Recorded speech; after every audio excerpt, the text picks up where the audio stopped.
Welcome to Deepa's hub. இன்றைக்கி நம்ம mutton Cola உருண்டை என்னோடய ஸ்டைலில் எப்படி செய்கிறதுன்னு பார்க்கலாம் வாங்க.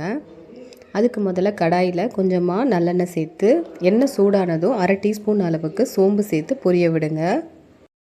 இப்போ நாம் வாங்கி வச்சுருக்கிற மட்டன் பீஸ்லேருந்து எலும்பும் கொழுப்பும் இல்லாத பீஸாக பார்த்து குட்டி குட்டியாக கட் பண்ணி எடுத்து அதையும் எண்ணெய் கூட சேர்த்து அதிலேயே 1 டீஸ்பூன் அளவுக்கு இஞ்சி பூண்டு பேஸ்ட்டு சேர்த்து நல்லா வதக்கி விடுங்க.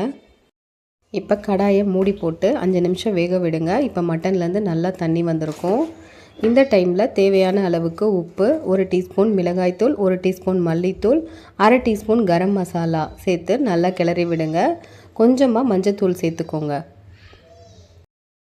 இது எல்லாத்தையும் நல்லா கிளறி விட்டுட்டு ஒரு மூடி போட்டு திரும்பியும் 20லேருந்து 25 நிமிஷத்துக்கு கறியை வேக வச்சுக்கோங்க. இந்த ப்ராசஸ் ரொம்ப பெருசாக இருக்குதுன்னு தோணுச்சுன்னா நீங்கள் இது எல்லாத்தையும் சேர்த்து குக்கரில் கறியை வேக வச்சு எடுத்துக்கோங்க. அது ஈஸியான வேலை தான். இப்போ மட்டன் 80% வெந்துருச்சு.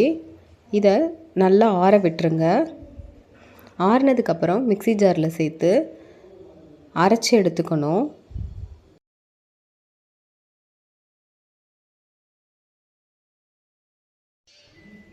இந்த மாதிரி அரைச்சி எடுத்துக்கோங்க. இதை ஒரு பவுலில் மாற்றிட்டு இது கூட ஒரு பெரிய வெங்காயத்தை குட்டி குட்டியாக கட் பண்ணி வச்சுருக்கேன், அதையும் சேர்த்துக்கிறேன். கொஞ்சமாக கருவேப்பிலையை குட்டி குட்டியாக கட் பண்ணி சேர்த்துக்கோங்க. இது கூட 1/2 டீஸ்பூன் அளவுக்கு பொட்டுக்கடலை மாவு இருக்கு இல்லையா, அதையும் சேர்த்து நல்லா கிளறணும். அதுக்கு முன்னாடி ஒரு முட்டையை இந்த மாதிரி நல்லா பீட் பண்ணி எடுத்துக்கோங்க.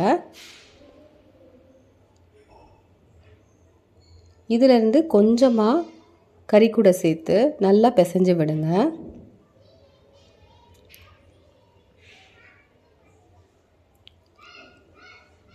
எல்லாம் ஒன்று போல் பிசைஞ்சு இந்த மாதிரி எடுத்துக்கணும். இதிலேருந்து கொஞ்சம் கொஞ்சமாக எடுத்து ஒரு பால் மாதிரி செஞ்சு வச்சுக்கோங்க. எல்லா மாவையும் உருண்டை பிடிச்சதுக்கப்புறம் எண்ணெயை நல்லா சூடு பண்ணிவிட்டு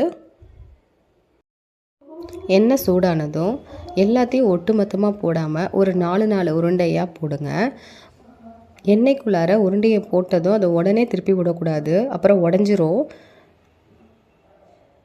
கொஞ்சம் நேரம் கழித்து அதை மெதுவாக ஒரு பக்கம் திருப்பி விடுங்க. இப்போ 2 பக்கமும் நல்லா வெந்து வந்ததும் வெளியே எடுத்துடலாம். சூப்பரான டேஸ்டான மதுரை ஸ்டைல் கோலா உருண்டை ரெடி. ட்ரை பண்ணி பாருங்கள். ரெசிபி பிடிச்சிருந்தா சேனலை சப்ஸ்கிரைப் பண்ணிக்கோங்க. தேங்க்யூ.